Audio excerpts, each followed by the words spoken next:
Olá, que tal? Como vão? Espero que bem.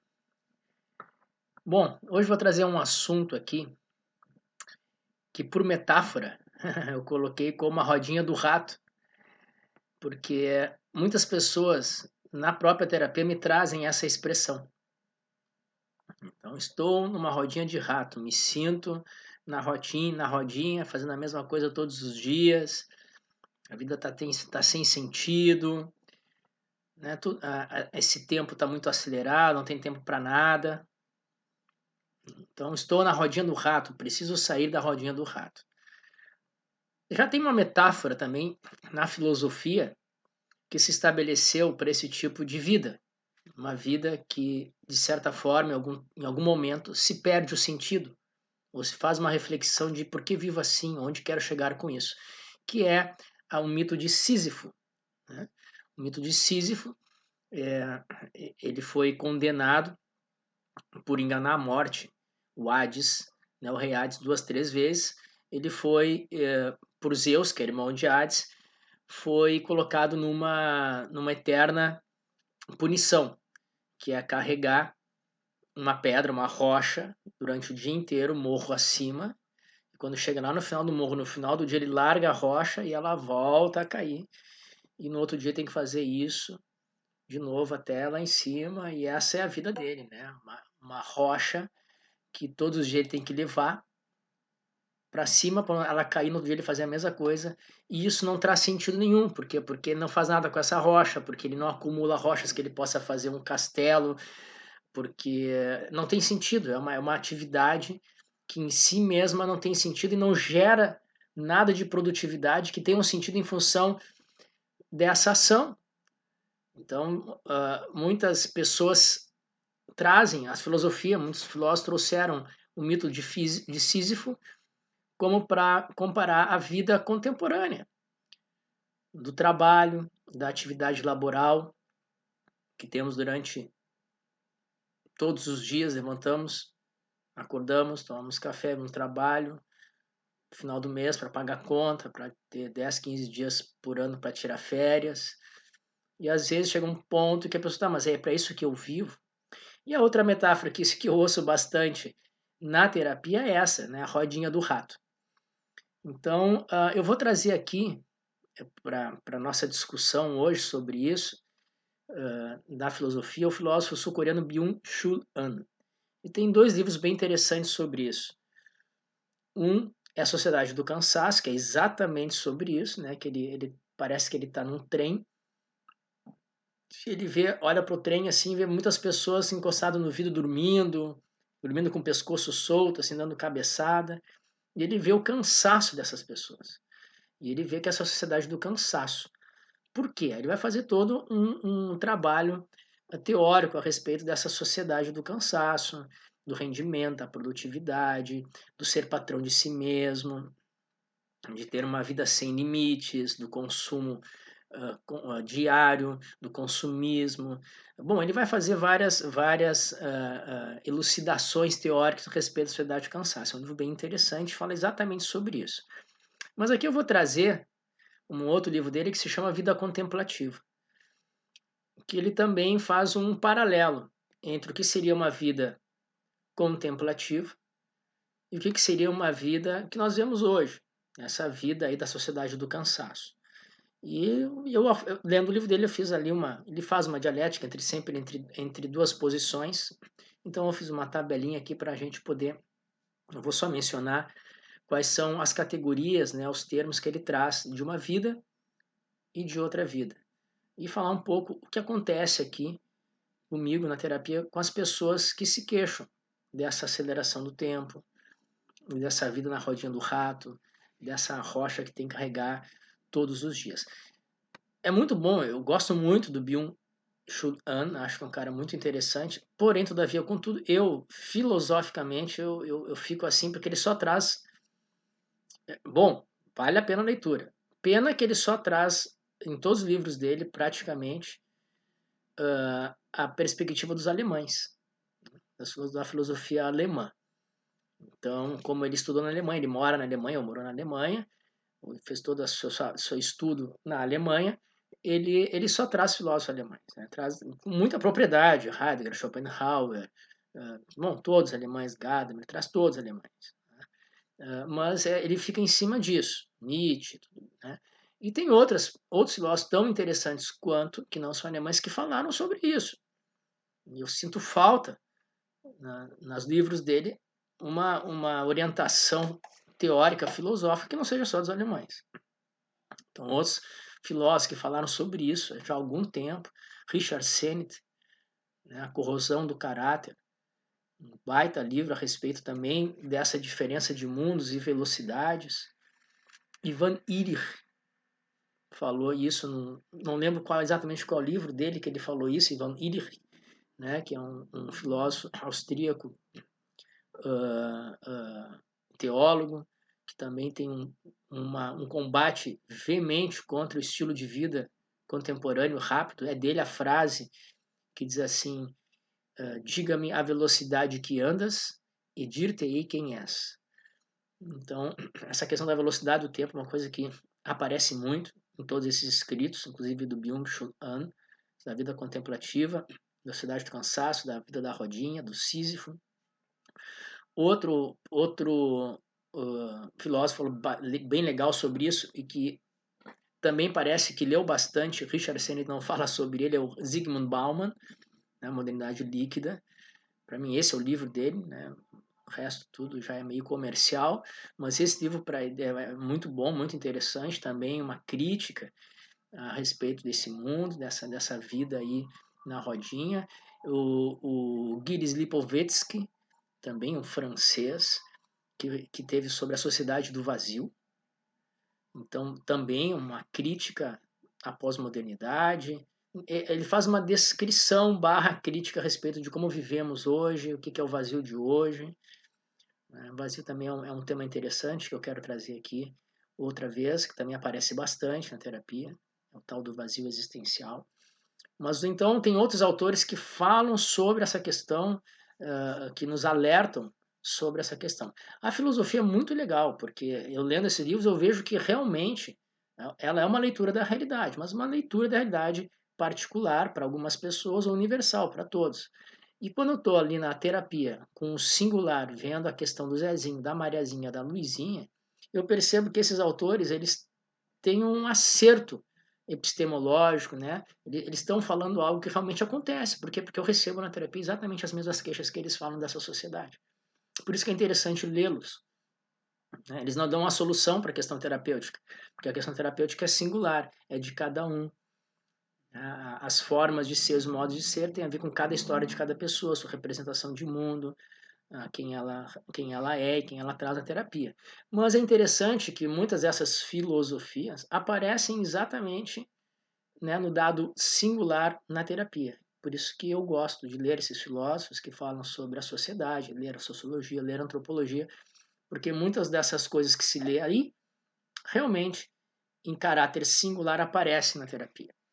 Claro que a solução para cada uma dessas coisas é singular, assim como cada pessoa, como a filosofia clínica sempre preconiza. Não tem uma solução para todos. Mas aqui nós estamos discutindo meio que filosoficamente aquilo que acontece, né, singularmente na terapia.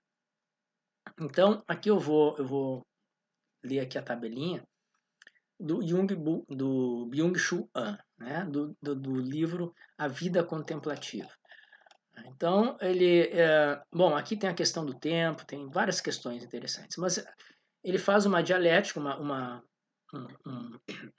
discussão, ele faz um confronto entre conceitos, para mostrar o que é uma vida da sobrevivência, que ele vai chamar, que é a vida que nós tomamos, né, e a vida que seria uma vida contemplativa, uma vida diferente dessa que nós vivemos. E a sobrevivência é interessante, uma coisa que eu vou falar antes de ler aqui, que ele fala bastante sobre o multitasking, né? Pessoas que multitarefas, que hoje as pessoas todas são multitarefas e se orgulham disso, né? As próprias mulheres muitas vezes falam, né, que elas, no sexo feminino, conseguem fazer várias coisas ao mesmo tempo, né? E hoje todos, independente de sexo, estão fazendo muitas coisas ao mesmo tempo. Homens, mulheres, jovens, né, crianças, com 300 coisas que os pais colocam eles para fazerem, com muita produtividade, com muito rendimento, tem que ter um produto rentável, um produto físico ou se não físico que seja que valha para alguma coisa, que tenha uma função prática, adultos, jovens, velhos. E ele fala uma coisa interessante, porque multitasking, né, essa coisa da multitarefa, isso não é uma evolução. Porque qualquer animal que está frente a um outro animal que quer usá-lo como presa, que quer caçá-lo, automaticamente ele tem uma ação interna, química, biológica, que faz com que ele consiga dar atenção a todos os detalhes que estão acontecendo naquele momento ali, em função daquele ataque que ele vai receber. O ser humano é assim, né? Tá lá nas cavernas, tá lá o ser humano caçando e tem um urso que vai caçá-lo. Automaticamente, ele ativa todas as suas capacidades de atenção, de multiatenção para todas as coisas que naquele momento que possam ajudá-lo a sair dessa situação. Multitasking, então, ou multitarefas, essa atitude, é uma atitude de sobrevivência, mas não para se viver no dia a dia. É uma atitude primária, é uma atitude de um animal primário. Ao contrário, nós devemos viver dando atenção a uma coisa de cada vez com qualidade e atenção, sorvendo aquele momento. E não fazendo daquele momento, fragmentando ele em pequenas coisas que ela tem que dar múltiplas atenções. Então, é justo o contrário. Né? A questão do tempo é muito importante para essa. A temporalidade é muito importante para todos esses autores que falam sobre essa vida do ratinho, na roda do ratinho ou do Sísifo. A questão da temporalidade acelerada é uma questão muito importante que passa por todos eles. E isso aparece demais na terapia. Então vamos lá a tabelinha que eu fiz aqui do livro do Byung-Chul Han. Tudo vai estar no comentário, esses autores depois, tá? Se vocês quiserem buscar.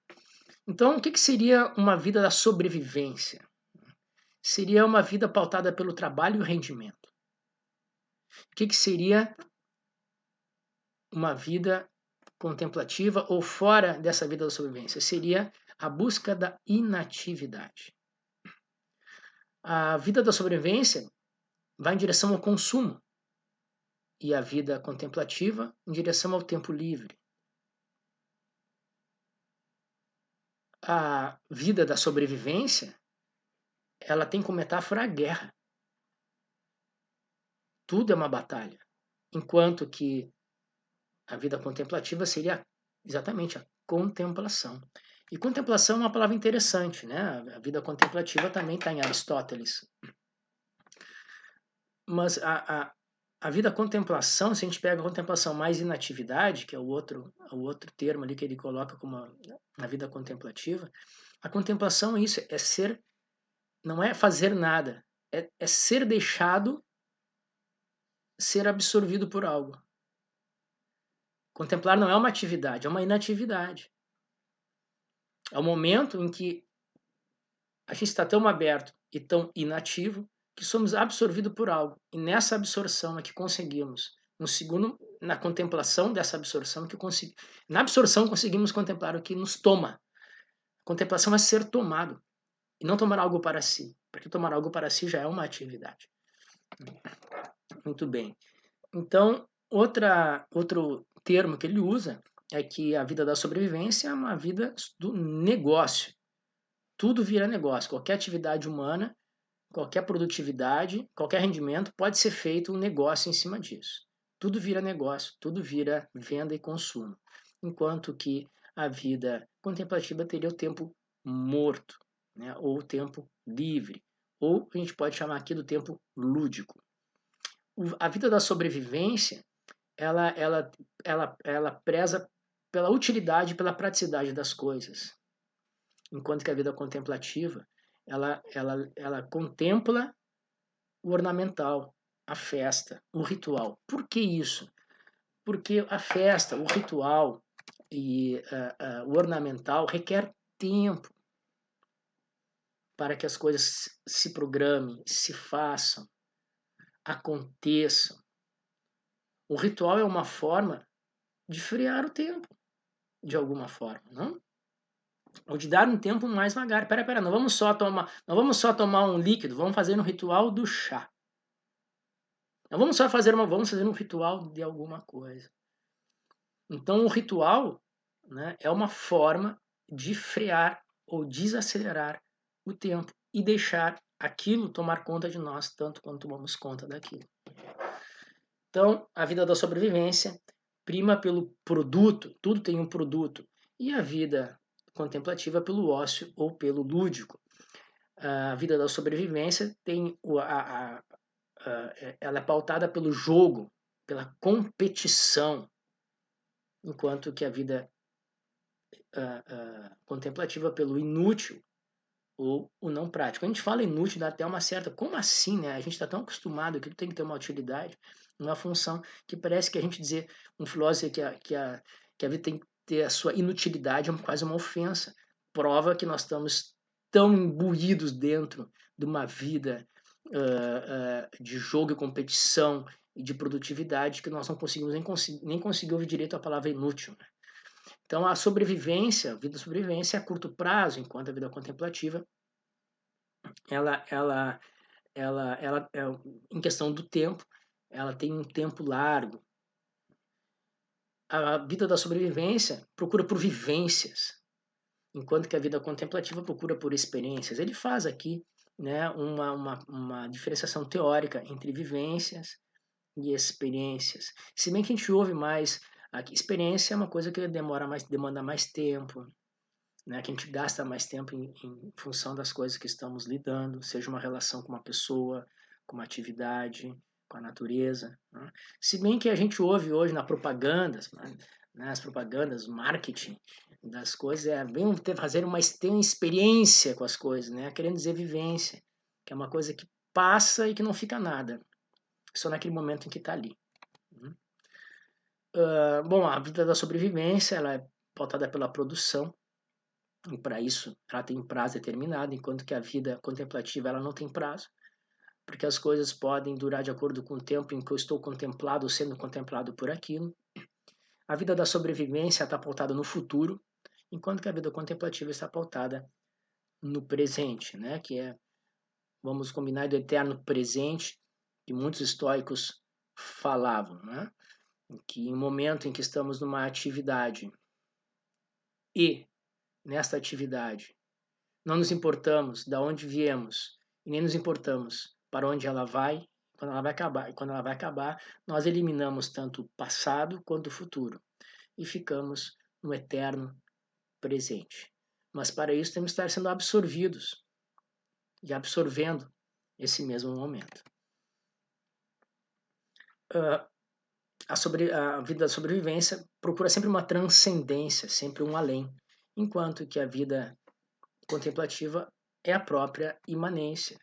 São as sensações, tanto os 5 sentidos quanto as internas, como emoções, sentimentos e a capacidade mental estarem presentes exatamente naquele momento onde o corpo está. Onde está meu corpo? Está minha capacidade de estar ali também, com meus sentimentos, com minhas emoções, com os meus sentidos. Uma das definições aí de ansiedade é que a diferença entre onde eu estou e gostaria de estar, onde que eu tenho e gostaria de ter, entre quem eu sou e gostaria de ser. Sempre tem uma diferença entre estar num lugar e não estar no outro, né? E a vida contemplativa diz, não, vamos unir todos no mesmo lugar, né? No presente, na imanência. A sobrevivência, a vida sobrevivência é uma vida obsoleta. Ela é pautada pela impermanência. Tudo tem data de validade. Tudo. As coisas mais importantes, mais fantásticas, o amor da minha vida dura 5 meses. O melhor emprego do mundo dura 6. A melhor casa que eu quis comprar na vida dura 1 ano. Né? Então, a constante impermanência e aí uma crítica forte ao capitalismo e à propaganda consumista, a indústria cultural de Max Weber e todos aqueles outros filósofos alemães também em cima disso. Enquanto que a vida contemplativa preza pela permanência. Né? Então, claro que tudo que é importante na vida da gente, de alguma forma, que é importante, que a gente conquista de importante requer tempo. Honestidade, fidelidade, essa permanência de coisas requer tempo, requer ir, requer voltar, requer ouvir o outro, requer modificar os nossos próprios modos de ser, se for o caso. Isso tudo requer tempo, permanência no mesmo lugar, tentando rearrumar aquele mesmo lugar. Né? E a vida da sobrevivência é uma vida de impermanência, o novo é sempre melhor do que nós temos. Então, por isso que a vida da sobrevivência é rápida e a vida, né, da contemplativa é lenta. A vida da sobrevivência preza pela ação imediata de todas as coisas, em todos os lugares, enquanto que a vida contemplativa se preza pelo repouso, pela pausa. A procura da vida contemplativa é o repouso. Quando é que eu vou... É uma defesa do tempo livre, uma defesa do ócio. Se trabalha, se faz as coisas, mas não se abre mão do seu espaço de repouso, de pausa, né, de lúdico. Então, a vida contemplativa protege, né, o tempo livre. A vida da sobrevivência é baseada no eu, no individualismo ético, na meritocracia individualista, em tudo aquilo que se coloca o eu na frente. Me interessa, é bom, eu quero. Não me interessa, não é bom, eu não quero mais. Cansei de brincar desse negócio aí. Enquanto que a vida contemplativa requer um nós. Porque só dá para ter um relacionamento duradouro, perdão, um relacionamento duradouro com qualquer coisa que seja, um nós, um eu mais um outro eu, seja qualquer outro eu que a gente possa pensar, se temos lentidão e cuidado com o outro, permanência no outro. Né? A fusão de um com o outro, o nós, de certa forma, na vida contemplativa, é a supressão do eu. Mas a supressão do eu não para que ele suma, mas para que ele se adicione a outro. Na verdade, é a soma. Mas para somar, há que se suprimir parte da sua individualidade para que o outro também faça parte dela. A grande questão não é como eu quero que o outro seja. A questão é quanto que eu estou disposto a abrir parte do meu modo de ser para adicionar outro em minha vida. Por isso que a vida contemplativa prima pelo nós. Então, a vida da sobrevivência, ele vai chamar de uma vida performativa. Estamos sempre em performance. Né? O Bauman falava isso, né? Estamos sempre em fitness. Temos que estar sempre pronto, né? Em prontidão para qualquer ação prática de qualquer coisa que nos leve para a impermanência. E os grandes chamarizes, as grandes propagandas, grandes palavras de propaganda para essa vida performativa são felicidade, amor e liberdade. Né? Que se a gente for ler essas três palavras, segundo George Orwell, 1984, elas querem dizer exatamente o contrário disso. Felicidade, amor e liberdade na vida de sobrevivência são amarras nas quais as pessoas ficam cada vez mais isoladas, mais sozinhas, mais consumistas, mais rápidas e com mais vazio existencial. Enquanto que na vida contemplativa, né, não é uma vida performativa, ela é contemplativa e ela prima pelo tempo lento, fundamentalmente pelo tempo lento. E para finalizar, a vida da sobrevivência acaba se tornando uma autoexploração. Não é necessário mais um chefe, uma empresa, um